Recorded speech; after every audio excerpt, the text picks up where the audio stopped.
Assalamualaikum warahmatullahi wabarakatuh. Perkenalkan, kami dari kelompok 9 izin untuk menjelaskan hasil diskusi kami tentang materi pengalaman belajar. Sebelumnya, perkenalkan terlebih dahulu anggota kelompok kami. Yang pertama, itu ada Mas Pupung Siboti dengan NPM 328. Yang kedua, saya sendiri, Hanifatul Husna, NPM 343. Yang ketiga, yaitu Mbak Salsabila Hansa Aulia, NPM 347. Yang keempat, Mbak Yusria Dian Afisa, NPM 355. Dan yang terakhir, Mbak Mersiara Sadik dengan NPM 360. Lanjut saja langsung ke materi pengalaman belajar. Yang pertama, itu pengertian pengalaman belajar. Pengalaman belajar itu merupakan proses atau peristiwa yang berkesinambungan dialami oleh siswa dalam ruang lingkup tertentu atau ruang kelas sesuai dengan metode atau strategi pembelajaran yang telah diberikan oleh masing-masing pendidik atau guru. Menurut salah satu tokoh yang bernama Taylor, pengalaman belajar itu tidak sama dengan konten materi pembelajaran atau kegiatan yang dilakukan oleh guru. Pengalaman belajar ini mengacu kepada interaksi antara pembelajar atau siswa dengan kondisi eksternal di lingkungan yang dia reaksi. Pengalaman belajar itu diperoleh melalui berbagai macam aktivitas dan kegiatan fisik dan mental, baik di dalam kelas maupun di luar kelas. Pengalaman belajar di dalam kelas yang dapat dilakukan oleh siswa yaitu melalui interaksi antar siswa dengan sumber belajar yang bentuknya berupa aktivitas mendengarkan materi, membaca, menyimpulkan materi, diskusi kelompok, dan praktek. Sedangkan yang di luar kelas dapat diperoleh siswa melalui kegiatan berinteraksi dengan sumber belajar di lingkungan seperti kegiatan observasi, mengamati aktivitas sosial keagamaan masyarakat, dan juga memperhatikan lingkungan alam sekitar. Berdasarkan pengertian tadi yang sudah disebutkan, dapat disimpulkan dan dijelaskan bahwa yang pertama, pengalaman belajar itu berpacu pada interaksi pembelajar dengan suatu keadaan eksternalnya, bukan dari konten pelajarannya. Yang kedua, pengalaman belajar itu berpacu pada belajar melalui perilaku aktif pada siswa.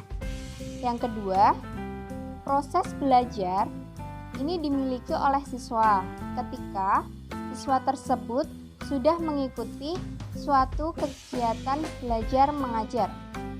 Yang keempat, pengalaman belajar itu merupakan suatu hasil yang diperoleh siswa atau pembelajar. Yang terakhir, yaitu berbagai upaya dan usaha yang dilakukan oleh guru dalam usaha untuk membimbing siswa agar mereka itu memiliki suatu pengalaman belajar. Materi yang kedua yaitu jenis-jenis pengalaman belajar. Pada pengalaman belajar itu terdapat beberapa jenis, yaitu yang pertama, mengamati atau observing. Pengalaman belajar pada mengamati ini dilakukan oleh siswa melalui kegiatan pengamatan langsung yang memanfaatkan indera atau seperti membaca, mendengar, menyimak, melihat, dan menonton. Yang kedua yaitu menanya atau questioning. Pengalaman belajar pada menanya ini merupakan bentuk kegiatan belajar dalam membuat dan mengajukan pertanyaan, tanya jawab, dan diskusi informatif. Yang ketiga yaitu mengumpulkan informasi atau mencoba, atau bisa disebut dengan eksperimen. Pengalaman belajar pada mengumpulkan informasi atau mencoba ini kegiatannya seperti mengeksplorasi, berdiskusi, melakukan suatu percobaan, mendemonstrasikan, meniru bentuk atau gerak, melakukan suatu eksperimen, membaca sumber lain, mengumpulkan data dari angket atau wawancara, dan memodifikasi atau mengembangkan. Yang keempat yaitu menalar atau mengasosiasi. Pengalaman belajar menalar ini merupakan suatu kegiatan untuk mengolah informasi yang sudah dikumpulkan, menganalisis data dalam bentuk membuat kategori, mengasosiasi atau menghubungkan informasi yang berkaitan dalam rangka menemukan suatu pola dan dapat menyimpulkan. Yang terakhir yaitu mengkomunikasikan atau communication. Pengalaman belajar mengkomunikasikan ini merupakan suatu yang penting dalam pembelajaran saintifik, yaitu dalam menyajikan laporan dalam bentuk bagan, diagram, atau grafik. Yang selanjutnya yaitu prinsip-prinsip pemilihan dan perancangan pengalaman belajar. Dalam pemilihan dan perancangan pengalaman belajar, terdapat prinsip-prinsip yang harus ada. Seorang guru yang terlibat dalam suatu kegiatan perancana harus mengetahui prinsip-prinsip pemilihan dan perancangan pengalaman belajar. Seperti yang sudah dikemukakan oleh Sagala Hermawan 2007, meliputi 1. Menetapkan apa yang mau dilakukan oleh guru, kapan, dan bagaimana cara melakukannya dalam implementasi pembelajaran. 2. Membatasi sasaran atas dasar tujuan instruksional khusus dan menetapkan pelaksanaan kerja untuk mencapai hasil yang maksimal melalui proses penentuan target pembelajaran. 3. Mengembangkan alternatif-alternatif yang sesuai dengan strategi pembelajaran. 4. Mengumpulkan dan menganalisis informasi yang penting untuk mendukung kegiatan pembelajaran. 5. Mempersiapkan dan mengkomunikasikan rencana-rencana dan kepuasan-kepuasan yang berkaitan dengan pembelajaran kepada pihak yang berkepentingan. Apabila prinsip-prinsip tersebut dapat terpenuhi, maka secara teoretik perencanaan pembelajaran akan memberi penegasan untuk mencapai suatu tujuan dalam pembelajaran. Metode pembelajaran yang erat hubungannya dengan pembelajaran pemecahan masalah. Metode ini juga biasanya dilakukan secara berkelompok atau diskusi kelompok. Metode diskusi adalah metode pembelajaran berbentuk tukar-menukar informasi, pendapat, dan unsur-unsur pengalaman secara teratur dengan maksud untuk mendapat pengertian yang sama, lebih jelas, dan lebih teliti tentang suatu atau untuk mempersiapkan dan merampungkan keputusan bersama. Kelebihan metode pembelajaran konvensional diskusi: merangsang aktivitas anak didik dalam bentuk ide, gagasan, prakarya, dan terobosan baru dalam pemecahan masalah. Mengembangkan sikap saling menghargai pendapat orang lain, memperluaskan wawasan, membina untuk terbiasa musyawarah dalam memecah suatu masalah. Kelemahan metode pembelajaran diskusi membutuhkan waktu yang panjang, tidak dapat dipakai untuk kelompok yang besar.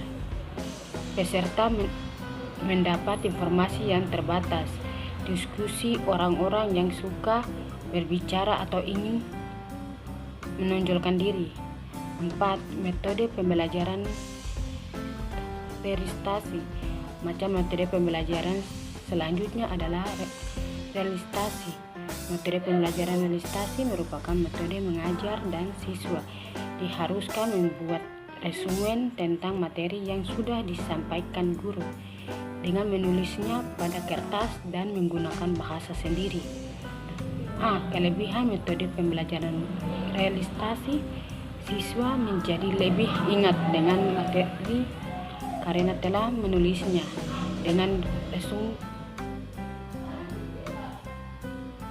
Siswa menjadi lebih berani dan mengambil inisiatif dan mampu bertanggung jawab. Kekurangan metode pembelajaran realisasi, hasil dari resumen yang dilakukan terkadang hanya mencontek pada teman dan bukan hasil pikiran sendiri. Tugas bisa jadi dikerja oleh orang lain. Kriteria pemilihan metode mengajar. Kriteria yang harus diperhatikan dalam pemilihan metode mengajar yaitu yang pertama, tujuan yang ingin dicapai. Maksud dari tujuan yang ingin dicapai yaitu tujuan pembelajaran. Tujuan pembelajaran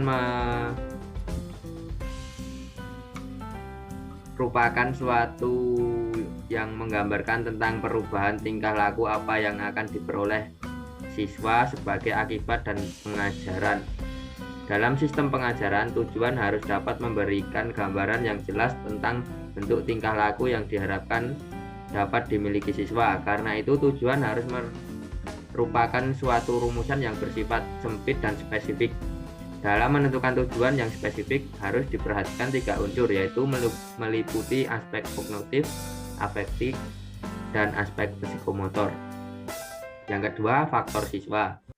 Siswa sebagai subjek ajar yang sangat penting dalam proses belajar mengajar. Setiap siswa mempunyai keragaman masing-masing. Hal ini yang harus diperhatikan dalam faktor siswa, diantaranya usia, latar belakang, potensi-potensinya, kemampuan, dan motivasi. Yang ketiga, faktor guru. Salah satu faktor untuk mencapai keberhasilan dalam proses belajar mengajar, guru harus dapat menerapkan suatu cara untuk tercapainya tujuan tersebut. Guru dituntut untuk dapat menggunakan berbagai metode, baik secara tunggal maupun bervariasi, dengan berpedoman dengan tujuan yang akan dicapai. Yang keempat, faktor sifat materi yang disampaikan. Isi proses belajar mengajar akan tercermin dalam bahan yang dipelajari oleh siswa. Hal ini akan berpengaruh terhadap metode mengajar yang akan dipilih, karena dengan mengetahui sifat materi pelajaran terlebih dahulu. Yang kelima, faktor dana dan fasilitas yang tersedia. Dalam menggunakan metode mengajar tertentu, seringkali masalah dana dan fasilitas merupakan masalah yang menjadi penentu penggunaannya. Yang termasuk ke dalam faktor ini diantara lain alat peraga, alat praktek, buku-buku, perpustakaan, serta biaya. Yang keenam, waktu yang tersedia bagi pelaksanaan proses belajar mengajar. Selain itu, masih ada kriteria lain yang harus dipertimbangkan dalam pemilihan metode mengajar, yaitu pertama, sifat atau karakter seorang guru, 2. Tingkat perkembangan intelektual dan sosial pada anak, 3. Fasilitas sekolah yang tersedia, 4. Tingkat kemampuan yang dimiliki seorang guru, 5. Sifat dan tujuan materi pelajaran, 6. Waktu pelaksanaan pembelajaran, 7. Suasana ruang kelas, 8. Konteks domain tujuan pembelajaran. Di sini saya akan membahas mengenai prosedur umum kegiatan pembelajaran. Kegiatan prosedur umum kegiatan pembelajaran dibagi menjadi 3, yaitu kegiatan pra pembelajaran awal, kegiatan inti, dan kegiatan akhir. Yang pertama, kegiatan pra pembelajaran awal. Kegiatan awal dalam pembelajaran sering disebut dengan arahan terlebih dahulu. Fungsi utama dari kegiatan ini adalah menciptakan menciptakan awal pembelajaran yang efektif, yang memungkinkan siswa dapat mengikuti proses pembelajaran dengan baik. Efisiensi waktu perlu diperhatikan dalam kegiatan awal pembelajaran, karena kegiatan ini tersedia untuk waktu relatif singkat, hanya sekitar 5 menit. Jadi dalam waktu singkat tersebut, semoga guru bisa menciptakan kondisi awal untuk belajar. Nah, jadi kegiatan di awal pembelajaran bisa mendukung proses dan hasil belajar siswa. Kegiatan pra pembelajaran yang bisa dijabarkan yaitu yang pertama, menciptakan kondisi awal pembelajaran, yaitu guru harus menciptakan sikap dan suasana pembelajaran yang menarik. Diikuti guru mengabsen siswa dan menciptakan kesiapan belajar siswa. Yang kedua, kegiatan apersepsi. Apersepsi sendiri adalah penghayatan tentang segala sesuatu dalam dirinya sendiri, yang menjadi dasar perbandingan serta landasan untuk menerima ide baru. Kegiatan inti. Kegiatan inti memainkan peran penting dalam pembelajaran untuk mencapai tujuan, dan bentuk pembelajaran ini sesuai dengan kapasitas siswa yang telah ditentukan. Aktivitas inti pembelajaran sangat dipengaruhi oleh desain atau rencana pembelajaran yang dibuat oleh guru. Pada prinsipnya, kegiatan inti pembelajaran sebelumnya dirancang untuk diidentifikasi secara sistematis oleh guru dan diimplementasikan dalam pembelajaran. Proses kegiatan inti dalam pembelajaran akan dijelaskan strategi dan metode pembelajaran yang digunakan guru dalam proses belajar. Karena pada dasarnya kegiatan inti adalah penerapan strategi dan metode yang perlu dilakukan dalam pembelajaran secara sistematis adalah sebagai berikut. Yang pertama adalah memberitahukan tujuan atau garis besar materi dan kemampuan yang akan dipelajari. Yang kedua yaitu menyampaikan alternatif kegiatan yang akan ditempuh siswa. Yang ketiga, membahas materi atau menyajikan bahan pembelajaran. Kegiatan akhir atau tindak lanjut pembelajaran. Kegiatan akhir dan tindak lanjut pembelajaran harus didasarkan oleh rencana guru. Guru perlu merencanakan dan melaksanakan kegiatan akhir dan tindak lanjut secara efektif, efisien, dan fleksibel. Kegiatan akhir dalam pembelajaran tidak hanya diartikan sebagai kegiatan mengakhiri pembelajaran, dan juga berfungsi sebagai kegiatan penilaian hasil belajar siswa dan kegiatan tindak lanjutnya. Tindak lanjut ini harus ditempuh berdasarkan proses dan hasil belajar siswa. Secara umum, kegiatan akhir dan proses pembelajaran lanjutan harus melakukan hal berikut. Yang pertama, mengevaluasi hasil belajar mengajar. Yang kedua, memberikan tugas atau latihan untuk dikerjakan di luar jam pelajaran. Yang ketiga, memberikan motivasi dan bimbingan belajar. Yang keempat, memberikan alternatif kegiatan belajar yang dapat dilakukan siswa waktu sepulang sekolah. Demikian presentasi dari kelompok kami. Kurang lebihnya mohon maaf. Bila taufik walhidayah. Wassalamualaikum warahmatullahi wabarakatuh.